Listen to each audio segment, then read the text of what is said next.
welcome to our first episode of Deep Dive on Defense. And today we're going to focus on team tackling and taking a different perspective on tackling. I think we've gotten into this world where we focused on a lot of drills. We put our team in circuits. We talk about different aspects of tackling. But today we're going to have Coach Vince Digaetano, who's assistant coach at Fordham, talk about how you can create your defense really around the idea of tackling. And it's something, certainly we understand defense is tackling, but I think we've gotten away from it. And what he's put together, the resources he's shared over the last year, especially during this pandemic and shutdown, I think have been incredible, whether it's been his daily tackle study or some of the courses that he's put together on CoachTube. Just some incredible stuff. So, Coach Dig, always great to have you here and talk ball with you. Absolutely, Keith. Thanks for having me again. Great to catch up with you on the first episode of A Deep Dive. Absolutely. Well, for you, it was a little over a year ago. Time on your hands, like everybody, started looking at just different aspects of tackling. You've always looked at tackling, I think, in a different way, in a very comprehensive way. But some of this just started on social media and taking some clips from the NFL and putting those together into volumes now of clips of what you call tackle study. So what was, I guess, the idea behind that? You know, why did you get into those things? And you continue to do it. Thank you for that, by the way. But the thoughts on putting those things out there daily. Yeah, I think, like everybody else, I think that there was, and obviously before I even get into that, I hope everybody continues to remain safe because, this is definitely something that, although we're through a lot of stages of it, we continue to hope that everybody continues to stay safe and healthy with it too. But I think part of it too was, we did, like you said, have time on hand.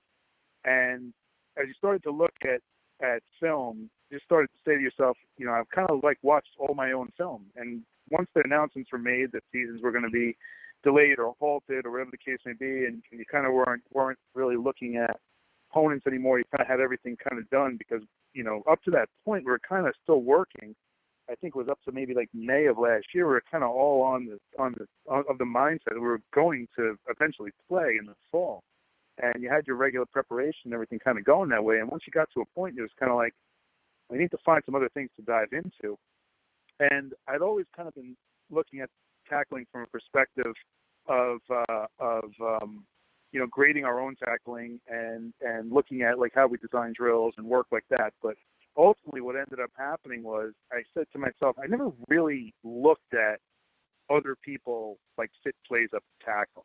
And of course, started it at the highest level, at the NFL level, and kind of started looking at unique ways that angles took place and unique ways that the ball was leveraged and how space changed and how time changed and things like that. And ultimately what ended up happening was I have a background in, some of the video editing, video design, being a former D3 coach back in the day. I did all my own video editing. And I realized I kind of had not really done some of that stuff in a while. And as I was looking at these things, you start looking really, really deep into into some of the real details when it comes to tackling outside of the fundamentals that we coach. And once you kind of get to that level, it's the fundamentals appear, but you see them in very unique scenarios. And over time, you start to say to yourself, you're like, I'm seeing these repeat scenarios happen over and over again. And I started off watching a couple of clips from a couple of games and started working through, local stuff. And then ultimately it just said, you know what, I'm going to watch all of week one of the NFL. And a couple of guys that I know in tackling do a great job. And they say, you know what, and I know even the Seahawks did this, they use a lot in their teaching. They use a lot of the game clips from the television broadcast because they get so tight into tacklers. And we're talking about a lot of fundamental skills and stuff very, very, very focused fundamentals that are not ably picked up on the All-22 film that they get real deep into, slow motion, replay. And I said, well, what if we actually go ahead and look at fundamental All-22 film, from both angles. And then we actually match it up with the television copy and look at the details that are involved inside of it. And did that for week 1. And then ultimately I said, there's a lot I can learn from there. Let's go to week 2. And then before I knew it, I was, in week 12 or something like that, and it gone every single day. and it created a hashtag, and you find different ways to do it and put emojis, and you have fun with it too. But I think at some point in time, I don't know if I learned from tackle study or from doing the tackle study, or I stayed on track to know what day it was each time because with the pandemic, things kind of like flowed from day to day to day.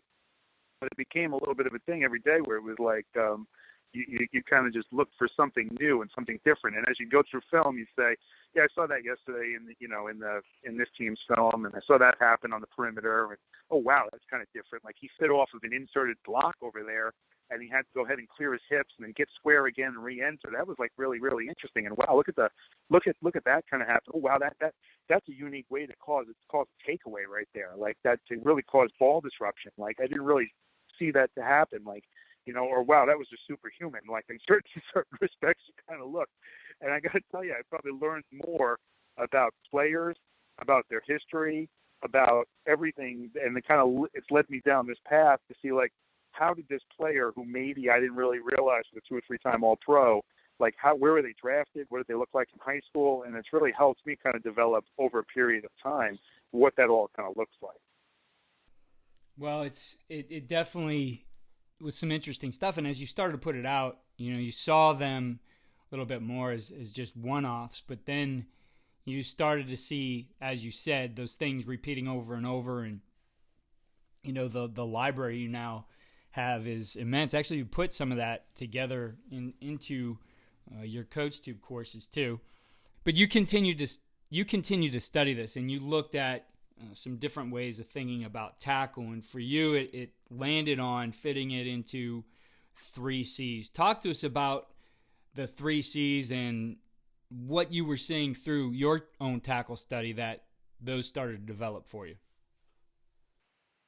So it was you kind of look at this from, I always like to talk about a whole kind of process for myself. So we're looking at the big picture, like the entire play, the whole process of, from reads and keys all the way down to the finish and completion of the play. And what kind of got interesting with the 3 C's is that it came back to this. It came back to, let's see how tackling gets coached at the highest level, right? Let's start to really look closely at it, because the thing that's kind of happened with some of the tackling systems, and I think there's some really great evidence and stuff that people do out there, like across the board, and you see, some people I talk a lot about tackling, I do a lot about tackling, but my basis for like even getting involved with this was selfishly from being a coordinator and wanting to be really alert on how a play is completed and finished. That's how I kind of began this whole process. And I always talked about the fact that I had an assistant coach who brought to me like a coach's choice video about non-padded tackling. And we were at Division III, and we were in spring football. We knew we had to be better tacklers, so we started to do this way before it became, people were selling tackling systems and doing stuff like that. So that's how selfishly I got involved with the tackling side of it too, and really being able to go ahead and have body control and everything else. What happened was, somewhere along the line, we obviously know compliance has definitely increased when it comes to contact, and not to say in a way that that's a bad thing. Obviously, that's something that's very positive for player safety of the game. But at some point in time, when compliance increased, like compliance kind of like overtook coaching on contact sometimes, right? Where it became, more about compliance than it became about the coaching of it, right? So it became about, I have to do this thing in the system, and people became, I do this kind of tackling, or I do this kind of tackling, or I do this kind of tackling, when it's really not as simple as that sometimes, right? It's really about the contact itself. And in the development of a lot of these systems, people took from a lot of different areas. And again, there's a lot of information. I'm not saying any of this is wrong, but what I come to find personally is what ended up happening was, as that took place, people weren't listening to people who have coached this for a very long time, right? And people have coached in a different way. and people are kind of checking the box and saying, we've done our tackling stuff as per a blank system, rather than taking upon what they already, kind of hybriding it and being able to experience it. So I went back and looked at how people speak about tackling, specifically at the highest level, the FBS level, more so at the FBS level than anybody else, a lot at the FCS level and even around at various levels as well. But more so of like, what are the fundamentals that are being taught, right? And what is the most important thing that I can coach, and I can coach off of more than anything else?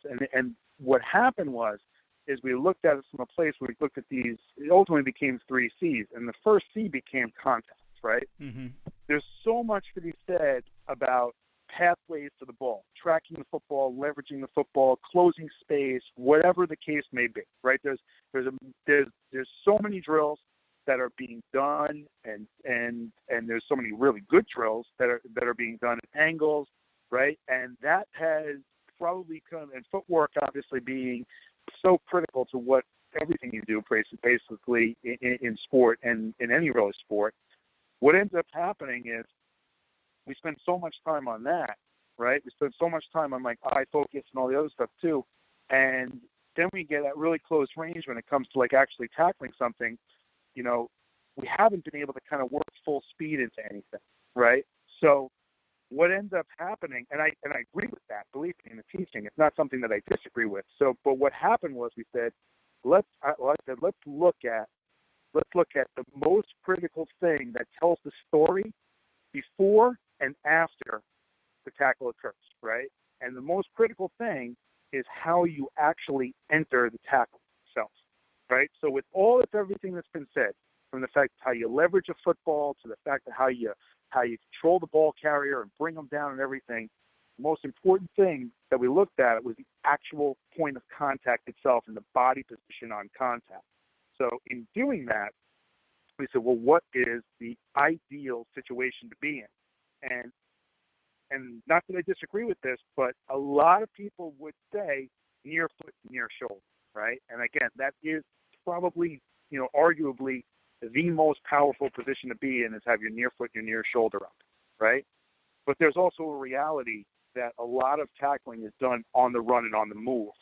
So it's not as consistent to be able to always get into that position, especially when you want to be able to play behind your pads and be really forceful and in your contact too, right? To be able to get yourself down to that place and get your body under control. So what we said was the most important thing that basically needs to happen is to be able to enter the ball carrier with me being square to the football, and ultimately, hopefully, square to the ball carrier. Because if you watch the running back coaches coach, they constantly talk about being able to get their foot in the ground and get upfield, right? Or turn upfield, right? That's ultimately their goal too. So our goal is really reverse engineered to be able to make sure that we're getting as square to the football as possible. But the byproduct of that is that you're able to tell the story of what happened either before or what happens after that. Because, and not to say when I'm playing from behind because I'm the trail player in leverage or something like that. Like, we're not talking about that. We're talking about if I am the ultimate fitter keeping the ball inside and in front of me, right? Am I able to go ahead and when I make contact, remain square down the midline of the ball carrier, right? Keeping my head out of contact and give myself the ability to drive them back. And if I'm not, why is that happening, right? If I'm constantly behind the ball carrier, right? If I'm constantly behind the ball carrier, it may not be as a result of my ability to tackle. It might be as an ability for where my eyes are pre-snap. It might be for me to be able to trigger and react. It might be the leverage and pass that I'm taking direct line to the ball carrier, right? And it may be some other things that are happening there. It may be because they've got me out schemed and I can't get there quick enough, right? It could be an ability thing too. There's so many different reasons, but what ends up happening is I can now know my tackler from that ability to say, from right there, to look backwards and say, let me look at why this player ends up on the back hip. And then a lot of times, and I'm talking about, when we're talking about square, we're talking about ultimately through the number, right? When I'm on that front hip coming in from an angle, a lot of that has to do with the angle of tackler, right? And also, we start to find that, generally kids they cast a little bit of a wide net to tackle in there. We cast a wide net, they play it somewhat safe, right? And they kind of think to themselves, well, this is the general spot or the area that I have to get to, rather than take a straight line at the ball carrier, and really like building upon like a mentality where I'm willing to go ahead and take a small risk in there too, to be able to go ahead and make contact inside there too. And a lot of times, ultimately, you find yourself where guys are getting dragged, where guys are diving, where things like that are happening. And it's kind of as a result of them taking too wide of a pass and their footwork being off, because they may be a little bit too much involved with, same foot, same shoulder, and thinking to themselves that, which is definitely true, right? But what ends up happening is they start to throttle down a little too fast, or they start to take a little bit, like I said, a wider path inside there too. So with that, it kind of gets to the point where when I enter square and watching this, and especially teaching this, since we've kind of looked at it post-pandemic, when we start to look at, return to football, and we start to look at our own guys, you kind of look to yourself and you say, well, wait a second. If I can make square contact, even if I don't have my foot down, I could probably, even if my outside foot is down and not my inside nearest foot is down, I can still generate enough power, because I can get more depth in where I'm working to generate power and get that foot back in the ground as quickly as possible, because I have square shoulder contact. And now I can make truly forceful contact to get backwards. So that kind of is how it kind of worked, how it shook out to get to the contact part of it. And then, so then we started looking at strike zone, right? Mm-hmm. Start looking at the actual contact and strike zone. So with that, and I'm originally from Queens, Long Island area too. And if you go from Queens to the Bronx and you try to play stickball, like there's different ways to play stickball. One, you bounce in the street. Ones you have against the wall. So strike zones are always like, different. So I'm sure you walk across the country and you ask the kid, what's the strike zone? I know your kid plays baseball, so you know the strike zone. He knows the strike zone. But in the end of the day, not every kid understands what the strike zone actually is, right? So we have to almost say strike zone and have to re-explain strike zone. So we ended up kind of looking at it saying, well, what's a more efficient way to go ahead and say where we want the contact to be made? And what we've kind of come up with is, and especially in looking at these leverage-based, tracking-based drills, a lot of times what ends up happening is as players accelerate and decelerate, they tend to turn their foot outwards, right? They tend to turn their foot outwards because it's slightly more comfortable to be able to do that, right? And what we ultimately looked at was the idea that if I'm working downhill, if I've got to accelerate and decelerate, I want to continue to make sure I'm pressing off the front of my foot, because I want to accelerate out of there almost like I'm accelerating out of blocks in a track sprint, right? So the same goes for when I make contact with the ball carrier, right? I want my foot pointing towards the actual ball carrier itself. So what we started to emphasize was toes to target, right? The toes towards the target, right? So what does that do, right? It ultimately trains me to get the biggest part of the ball of my foot, the base of my foot, pointed towards the ball carrier, so that when I do make contact, even if it's not my nearest foot, I can still generate power off of that, and I'm less likely to brace off that foot. The other side of it comes back to, okay, so that's where your toes are. So where do I want my hitting zone to be, right? And one of the things kind of looked at, and I took this from people about, creating spots and creating visuals for where to go ahead and make contact on the body and things like that, put things on bags and, really saying like strike points, and, we all use them too, right? You usually have the marking on the agile bags, and you say that you want guys to run over, do agiles over the middle of the bags and use footwork. Say don't stay to the back of the bag, stay to the middle, stay over the logo. We use it on shields all the time, striking the logo of the bag, all the other stuff too. So the consistent marking that every ball carrier has is their number, right? Right. So of course now you start getting into, hey, what is the rules on the number, right? So the NCAA rule is 8 to 10 inches, right? And where it sits in there. So okay, that's interesting. So then you start Googling and you say like, all right, so where's the number? So it's on the torso, right? So I care about the hips. I care about, staying, as close to where the hips are as possible in that general vicinity, because that's where I have the most flexibility, right? I don't want to run into the hard parts. I want to run into the softer parts that are more willing to kind of, to be flexible and bend for me in a way that allows me to control it, right? And then I obviously want to stay away from the head and neck area, absolutely. So what we started to look at was we said, okay, so if I measure what is like the average size of the torso? The average size of the torso on a male is about 18 to 20 inches, right? From the C7 vertebrae on the back to the top of the iliac crest on the hip bone. I am not that smart. I just Googled it, right? So I wanted to see what it is.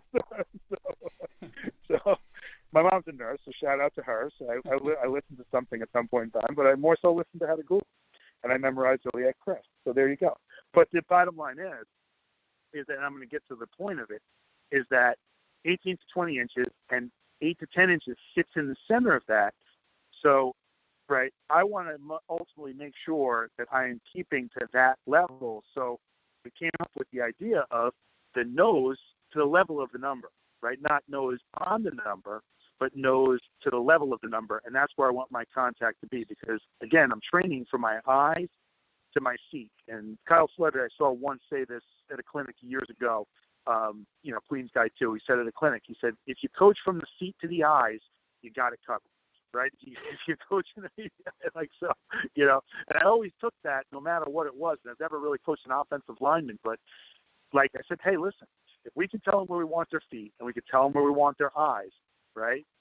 And we can tell them, give them landmarks of what we want there, we could be in a pretty good place, right? So now, instead of saying with the strike zone, we're really looking to keep our toes towards their target and our nose at the level of the number.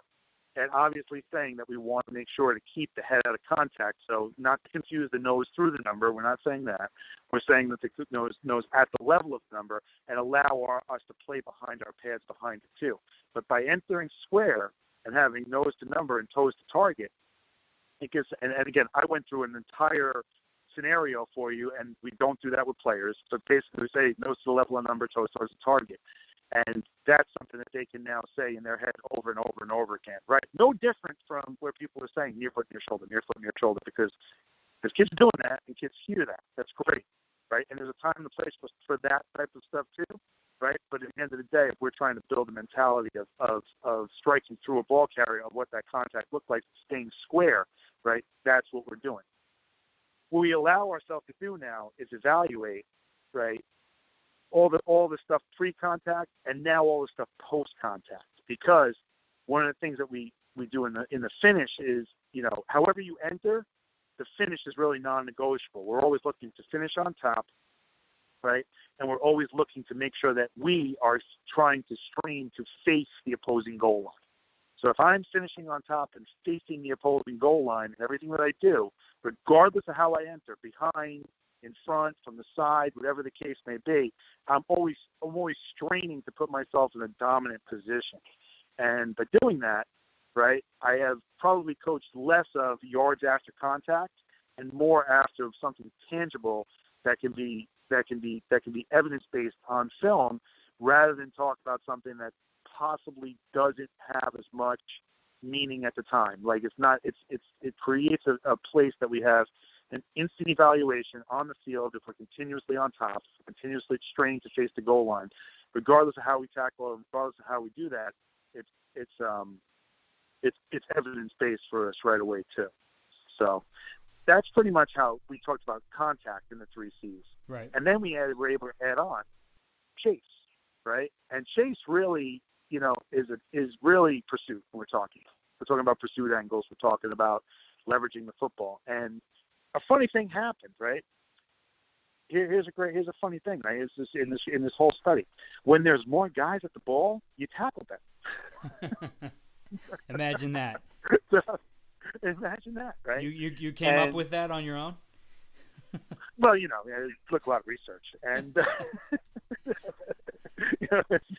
but I mean, like, it's kind of undeniable that the more I have at the ball, the better tackling team I'm going to be, right? And the more I have at the ball, the more confident my tackler is going to be. right? So you really got both those things. So as I said before about players taking a wider path, right?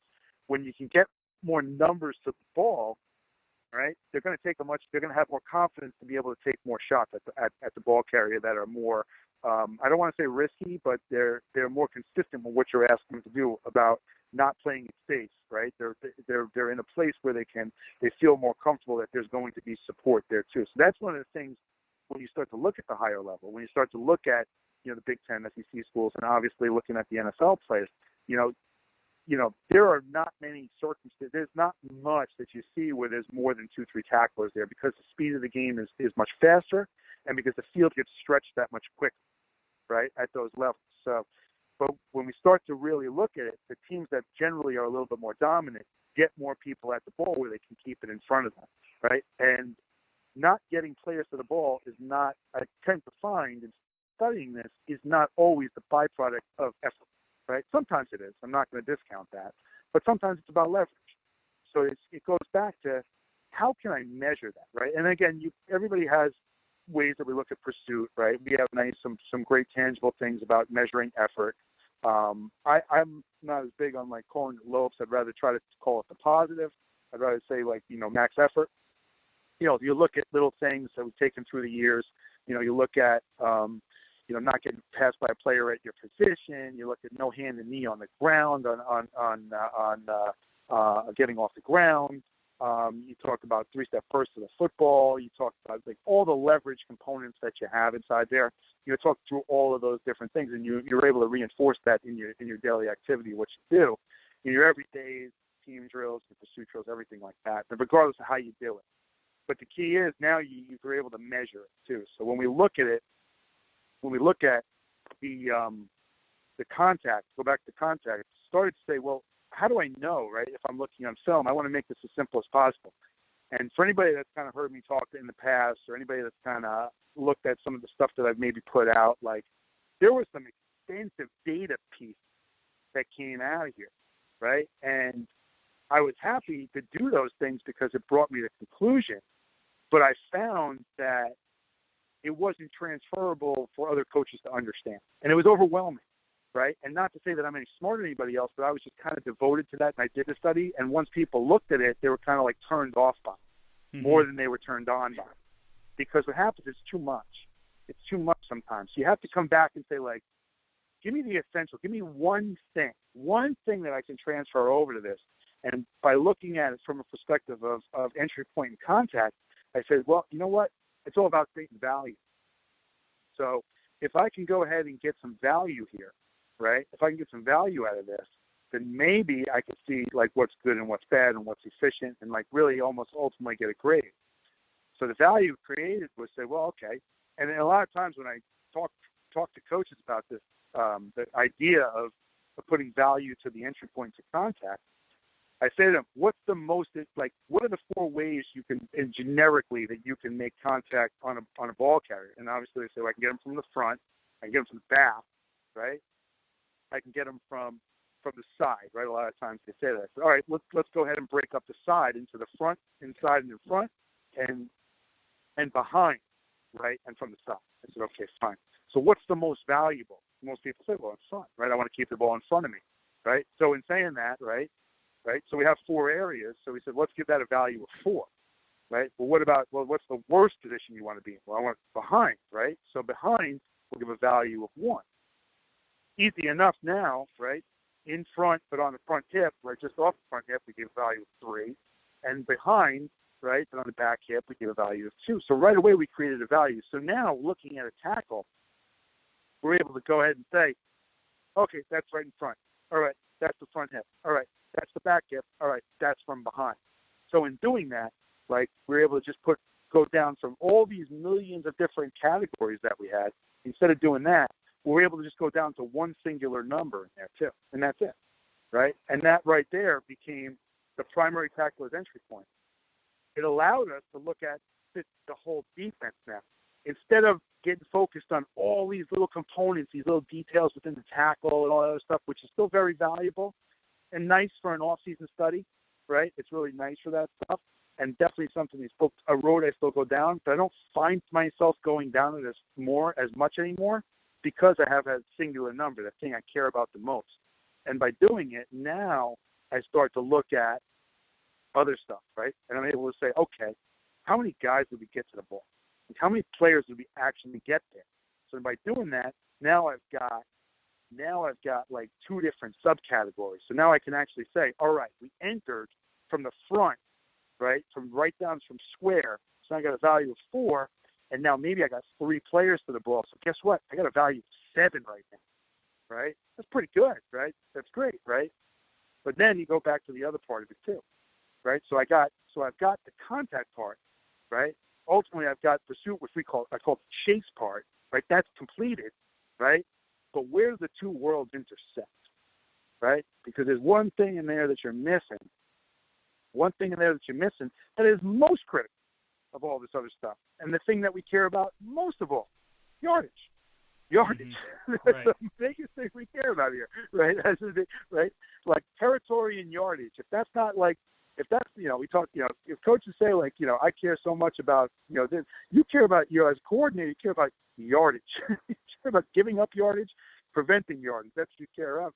And you want to talk about if something is efficiency, right? Efficient, you want to be able to go ahead and say you're preventing yardage, right? You're preventing yardage at every spot. And what we did was we said, okay, right? So I got this number, right? I got 3 players to the ball. I'm entering square, but how much yardage did I give up? And now we were able to go ahead and say, we're going to divide that. We're going to divide that 7 number we have by the amount of yardage that we gave up. And in the past, we probably spent a lot of time talking about yards after contact. Now, instead, we kind of looked and said, you know what, let's do just yards of the play. Like, let's do yards of the play, because that's what's really most important, right? How did I get, when the first guy got to the ball, when the first player got to the ball, what kind of leverage did they have? How many people could I get there? And how many yards did I give up? And if I can go ahead and get that in a singular number, now I really have everything intersects and where it all kind of converges together. And there's your third C, right, is how it actually merges, converges together. And it's able to bring, what we found is by doing it, saying, here's the entry point of the tackler, here's how many numbers we got there as far as defenders. Divided by the amount of yards that we gave up, it pumps out one singular number. And by having one singular number now, right, it's able to really show me, not about tackling on the play, but really show me about the efficiency of the play from top to bottom, right? And that now I am entering all these other fields inside there, and it's given me the ability to go ahead and take, like, what does it look like series by series? What does it look like on third down? What does it look like in run pass? What does it look like in D-gap? Whatever you kind of do, and it really was able to merge the two worlds together, right? Merge the worlds of skill with scheme together too, and that's kind of where we've gotten to with it. And that's kind of like the entry point, for lack of a better term, it's the entry point to a lot of other stuff that's getting to now. Yes, well, and you and I have talked about a lot of those other things, which some of this we'll have to save for another time. But looking at the 3 C's and basically the analytics you've been able to put together, as you said, to evaluate skill, to evaluate scheme, and how those two things fit together. Anything you do, whatever numbers you come up with or evaluations in any kind of scheme or technique, you have to make applicable to improving performance, right? So how do you take those numbers then and look at, okay, how do we improve performance, and maybe how do we even game plan better? Because we've talked about this being more about team defense than anything. So how does that start to come together with the 3 C's? Sure. So what ultimately ends up happening from a game planning perspective, it's an unbelievable self-scout.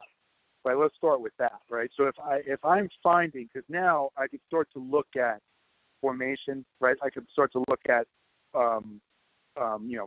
width, if it's 3x1 or 2x2. I can start to look at run versus pass. I can start to look at different components of it.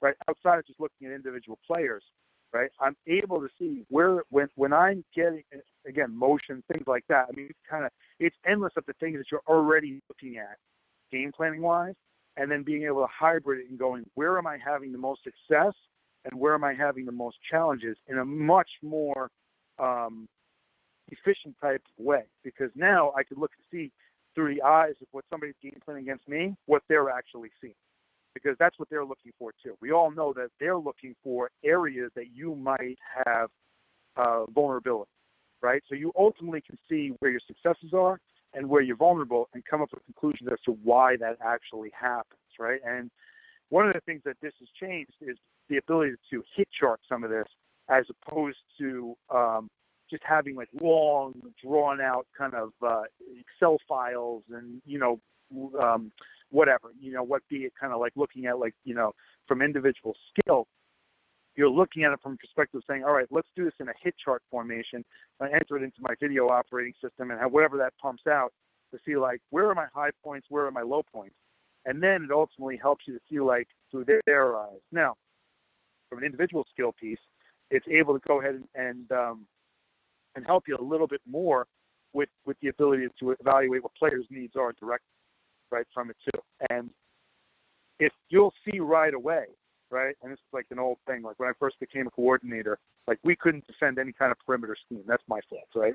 And we really couldn't defend a perimeter scheme in boot, right? And we used to go ahead and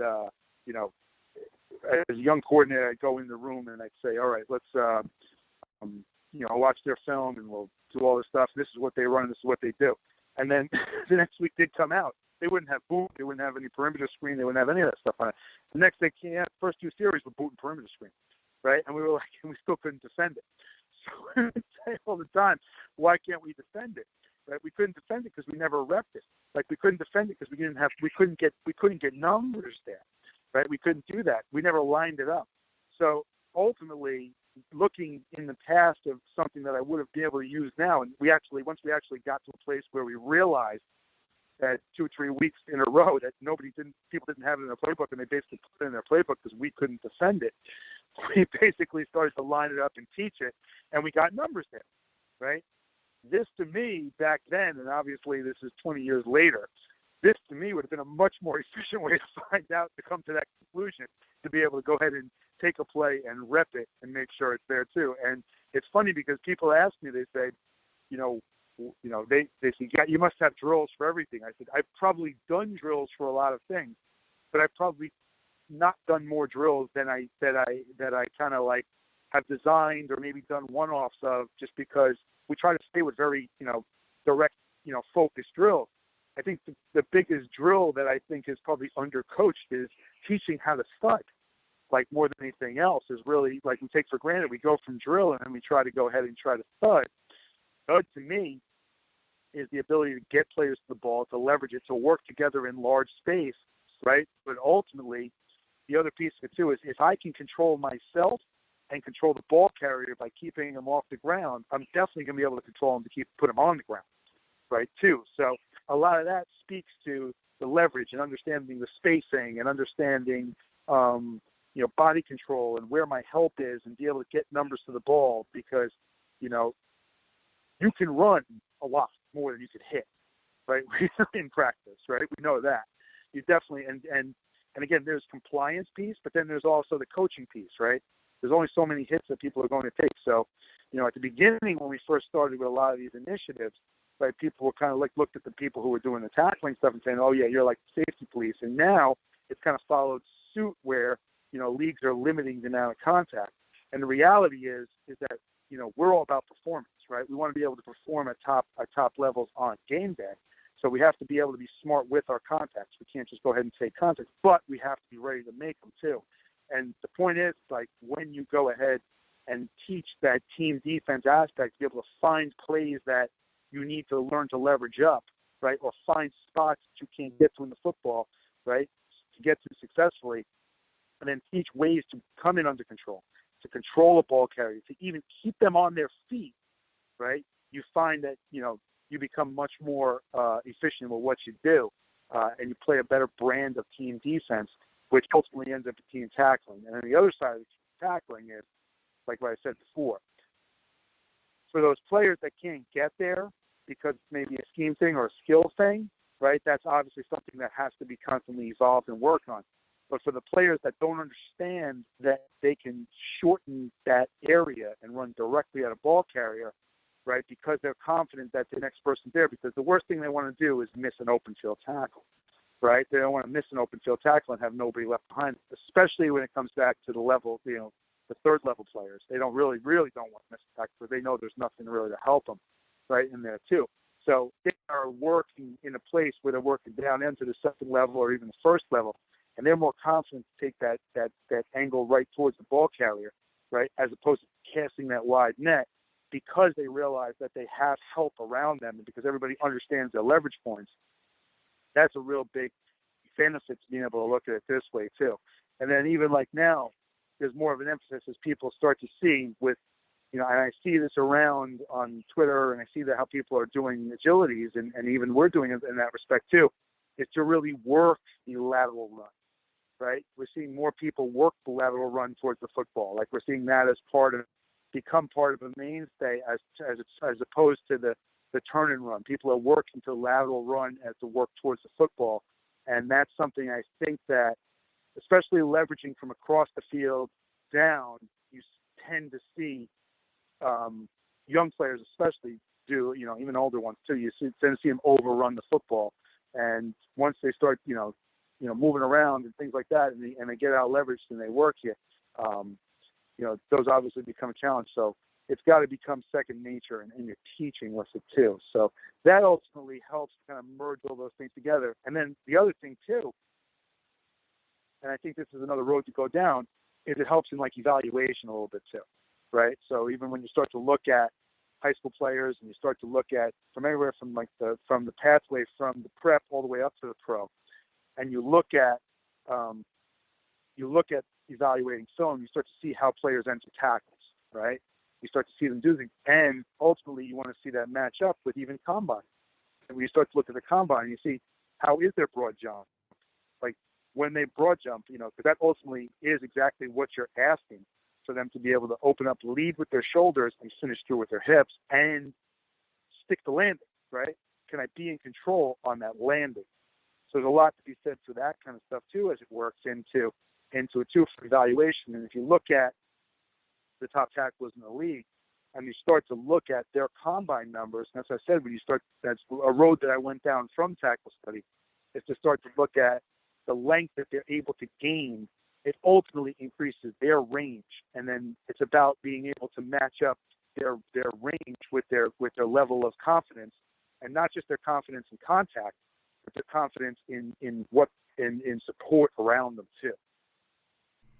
It's interesting to me when you brought those ideas up. It was a few weeks before the draft, and you started talking about some of these evaluation things. And I think, certainly there's a lot you can take away from a combine and looking at things, but using some of those numbers as a predictor, along with what you see on film, as to how effective a player can be, not just in the NFL, but really at any level, I think starts to become important. We do all those kinds of things, right? We're about to get into the summer months, not too far down the line here, and so all these things start to happen at camps, and coaches are looking at those things. But ultimately, what do you do with that data to help you figure out?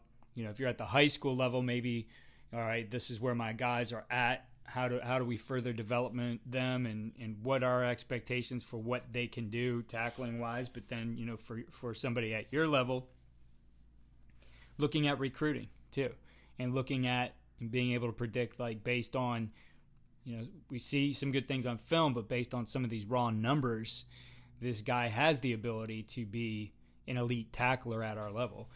How important is it then to start to look at things in that way? And I do want to get back to ultimately some of the results of what we're looking for in the 3 C's. But since we went down this rabbit hole a bit, I'd like to talk about those things. Yeah. So the thing with those numbers, I think that's most important is, and speaking to, I've managed to speak to a couple of pro coaches and some scouting people about like how those numbers translate. But even speaking to high school coaches, And there's a reality when you start to talk about some of this where you say, well, if they really can't broad jump and come under control, like, I really need to make sure that I'm working towards that before I'm really working towards some intense content, right? That I'm working towards those kind of things on air that are there too. And if they, really can't come out of their hips and do anything where it comes to being able to vertical jump and get any kind of force behind it, like, now and they're in the standing position, it's going to be hard for me to expect them to do that on the run, right? And really go, again, strike on the rise and things of that nature too. And then the other thing too, you start to be with arm length and wingspan, and you start to measure hands, and then you start to find those little dynamics for ways that you may have to modify your teaching in a lot of respects too, right? And work towards some of those things. It's very kind of interesting when you go down that path, especially with younger kids. That's why one of the things that I've been saying to some of the high school coaches that we've been talking, it's like, start that measurement process a little earlier, see what that looks like, like have them become more accustomed to what they can do. Because, yeah, they're going to ultimately be evaluated on it. College coaches, we do it all the time. We always look at numbers, we look at lines, we do all that other stuff too. It's kind of become a little bit different now with some of the virtual combine numbers that people send in, and hopefully soon we'll be getting back to doing it live. But the whole thing that comes down to at the end of the day is really just ability, right? Straight out ability. Yes, comes out straight out ability and ability to go ahead and come out of your hips and do some of the other stuff too. And I know I want to go down some results to converge, yes, and some of the 3C. Right. Well, ultimately, you are doing this not to come up with a lot of cool numbers. What you want is to decrease the yardage that your opponent is gaining. Decrease the yardage, decrease the points. So, digging into the results here of all this work that you've done and how this pans out bigger picture to make your team better. Again, as you said, it's about performance. Yeah, so the big part about that, what it comes down to, is being able to think, because a lot of people go, everybody kind of does this thing, right? Whenever there's a grade, the number one question is, did I pass? Right? Everybody says, did I pass? Right? That's simple one. And then they want to know, well, what's a good grade? Right? Ultimately, what's a good grade? So when we start to get to a place where we have, when that number shakes out, right, where it really starts to be above on when you take the amount of people to the ball and you take the amount of people, what the entry point is, and you divide it by the numbers. When it's starting to find, and this is actually very interesting because at different levels, like the lower the level is, the higher the number generally is. Right? The lower the level is, the higher the number generally is. And I've come to realize in studying it, it's just because because we all play basically on the same size field, right? And the reality is the field gets stretched, and the one-on-one matchups are that much different at the highest level, right? So it's very, in looking at the NFL level, you start to see like, having two people at the ball and limiting them out yardage, 2 or 3 people at the ball and limiting it down to, 1 to 2, 3 yards a play. It's not as likely. It really does not happen as frequently as you think it actually happens. Just with the numbers piece, just because the plays happen so fast, the players are so fast, and there's really not much of a difference from talent level from place to place, right? For the most part, we know who's good and we know, who's not in the end of the day, but there's a lot more equity when it comes to the talent pool and how they evaluate it too, and how they are able, how it kind of gets delineated out, especially with drafts and all the other stuff that happens too. When you start to work down levels, you start to see that the better numbers are occurring, right? Obviously, when the ball remains somewhat closer, right? So what I started to see was if you can roughly get to a place where your converge number, when you shake it all out, is around 3, or maybe 2.5 or 3, like you're kind of making a statement that you have a solid tackle. You have one of 3 things happening at the ball. You have a solid tackle, you have maximum numbers at the ball, or at minimum, you just minimize the amount of yards. And the probability is when you start to get in excess of that number on those plays, right, those are really dominant plays. Those are really when you're really limited yards and you have great initial contact and you have numbers at the football, right? Numbers at the football. And people get into this wormhole when they start to talk to me about this, and they say, well, what would you call this? I said, you call it what you want to call it, right? There's kind of a very general basis for it. I'm not going to overcoach it to a way where I'm telling you, well, this is this, this is that. Like, the only thing I would recommend is stay consistent with your grading, right? You stay consistent with it, because then you're able to do it. And what I've found is, right, as a result, right, it's minimized the amount of coaching points that are happening. And you start to see the preaching of it, of keep the ball inside and in front of you. Keep the ball inside, keep the ball in front, keep the ball in front. And there's so much of a value for the people that I've worked with to say keep the ball in front of you. And the results are basically right there. Like, you have it right in front of your face. And now you can take it and you can translate it right away, right? You could say, here's a dominant play. Here's a play where we struggled on. Here's a play where we're totally out leveraged, right? And here's a play where, you see a kid make a great tackle on the third level, which is nice, right? But they may be one-on-one, and you may have given up 12 yards on the play, right? Thank you, great job on that kid for making the tackle.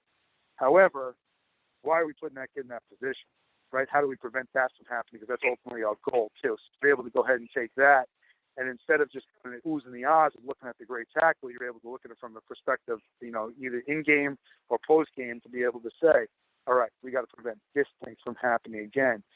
And that skill generally remains the same. And then, you play with it and things like that. You start to get into, we give an extra point for takeaways, and we, do some other stuff on whatever the case on sacks. And you can have fun with it because it's your skill. You can do whatever you want with it. It's not just, and that's what I talked about before. It's not a compliance. It's a coaching piece.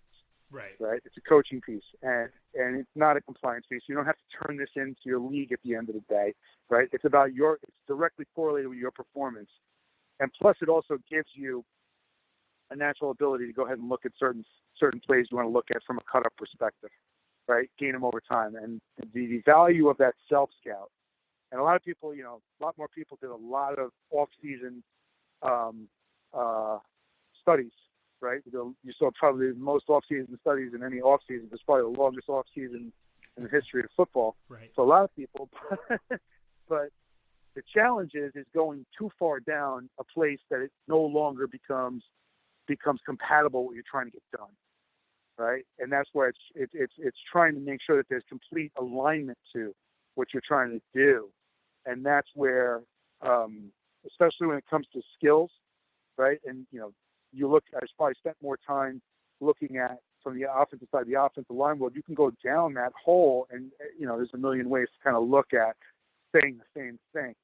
But ultimately, you only get one opportunity to coach it, and you got to be the most efficient as possible, especially with some of the time limitations we have with our kids, obviously the contact limitations, all of that takes place. It's about the efficiency of it too.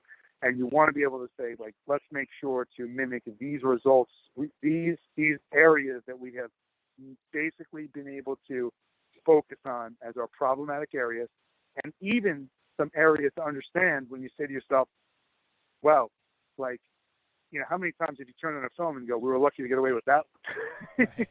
Like, you say, like, even the ones where your successes happen, you're able to see, like, this is why we were successful, because we executed, or we were kind of successful because they didn't understand. They didn't realize if they would have thrown this, we would have had problems. So there's areas that, or run this play, or kind of gap over. And believe me, as year by year, I think it's actually very helpful, because you've gone down this way where maybe you've had a great performance against a player, against a coordinator in a year, and then the next year he's moving one gap over, and you can't fit a play to save your life. These kind of things are able to be produced at a very efficient, readily available way by going down this road. And again, it's one of those things where over time, I went down that road. I've been down that path where you just keep adding stuff. You keep adding fields. And you keep adding fields. And before you know it, you've added so many fields that you've forgotten the fields you started with. Right. And you're not even looking at those anymore. and you start to say to yourself, like, why does this thing that we used to do happen? Because you keep on adding, and, you wouldn't go into, everybody has another, manipulation in RPO. Everybody has another, but if you don't install the basic ones, and you don't install the run part of the RPO, right, the basics of the run part of the RPO, like, it's not going to be we all know it's not going to be as effective no matter what your manipulatives are on the outside. You probably have better leverage, but, over time, it's going to suffer. So what I found in doing it was with this was I said, let's go backwards. Let's go back to the original piece. So let's talk to more coaches about what's most important. And let's watch people coach this skill, and what do they all say? What is consistent among coaches, so that it's something that that listens more to coaches and less to companies, right? And less to compliance and less to that kind of piece. But respects it. Obviously respects it for the ones that we have to, and respects the fact that people have really good information, but put it back in the hands of coaches too, and ultimately tie it into something tangible, and not into, well, we only do this in the off season, or that's too much, I could never do that, right? And that's probably what I've heard more from anybody else. And you don't want to have something that people can't use. I mean, that's not something you want to have happen. So we found a better way. Right. Well, in that regard, you've put all of this together and go into so much more detail with what you do in the course that you put on CoachTube on this, the Converge. So our listeners can go there and get that. You have two others there. One is in Lawrence First and Goal. It's enhancing year-round tackling, and the other one is engaged tackling. And certainly those are some things we'd love to talk to you about in the future and get into those more. But I guess if you could give an overview of all that you've put into the 3 C's course as a resource for coaches. I know there's a ton of video in there. Yeah, so ultimately, as we went through that, when we looked at the 3 C's, we wanted to focus very heavily on obviously laying out the importance of it, and then really drill work from the contact side is to give as much evidence and drill work on finding different ways to get to different entry points, right? So that was, again, with the shoulder-led contact, with the visuals, with the ability to talk through with the visuals of nose to numbers and toes to target, and really be able to kind of create value in the grading system of it there. And then with the chase part of it too is, give some insight as to how we're able to go ahead and do some of the pursuit type drills and work on, 2-man leverage, 1-man leverage, and full team leverage. And then ultimately give like the punch list of what we look for maximum effort towards the football. So it gives you an evaluation tool there. And then with the Converge piece, tying it all together, the ability to go ahead and create that atmosphere where we are able to translate it over to hit charts themselves, right? So that's one of the things that we definitely want to make sure that happens in there, is that they're translated over to individual hit charts. And actually, one thing I didn't mention when we get into is, in the self-scout especially too, is like plays, right? When you look at actual individual plays, like, for instance, right, if you're looking at inside zones, you're not only looking at, okay, they run a bunch of inside zone, or we've had it run against us, but where did it hit, right? Where did these plays actually hit, and what was our leverage at different spots? So if I had weak side inside zone or strong side inside zone, where did the ball actually cross the line, right, based on what it is? And who knows your defense better than you do, where your 3 technique and what your rules are, or, where your fourth rusher comes from, and it's playing quarters, or whatever the case it is, right? Who knows it better than you? But then you start to understand and say, hey, we see a lot of times it bends back to, to the nub side, or it goes to the tight end side, or whatever the case may be, right? And see, like, that's where, we're least efficient with our leverage, and this is where we're most efficient with our leverage. So once you start to put those numbers together and then bisect them with pre-existing entered information that you already are doing to not have to duplicate work, now you got a better view, a better global view of like where things happen. And again, with that, there's a lot of the precursors of what works and what doesn't. There's a lot of game evidence of what we put on there too, broken down, and obviously practice films and cut-ups too, just like in the other films. A bunch of different resources there. Well, for our listeners out there, again, great content every single day. I'm always retweeting it and liking it. Your Twitter handle, where coaches can see the tackle study and also interact and ask questions. Oh, it's at Coach Dig, D-I-G, at Coach Dig. So, yep, hit me up if you have any questions. Go for it. Well, Dig, I appreciate you taking time today to talk to me. You and I talk a lot, but to talk to me on the podcast and share some of these ideas, and I look forward to some of the things we're going to work on together in the future. Thanks, Keith. It's always a pleasure to speak to you and talk some football. Thanks again for listening to the Coach and Coordinator podcast. Please check out all we're doing at coachandcoordinator.com. We've got some great things coming for you in May, and for the last 3 months or so of this offseason, we'll be back with All In on Offense and our deep dive on defense. And we have some great interviews with coaches, as well as some quick casts that we'll throw in there. Check out all we're doing again at coachandcoordinator.com, and follow me on Twitter at Coach K. Grabowski.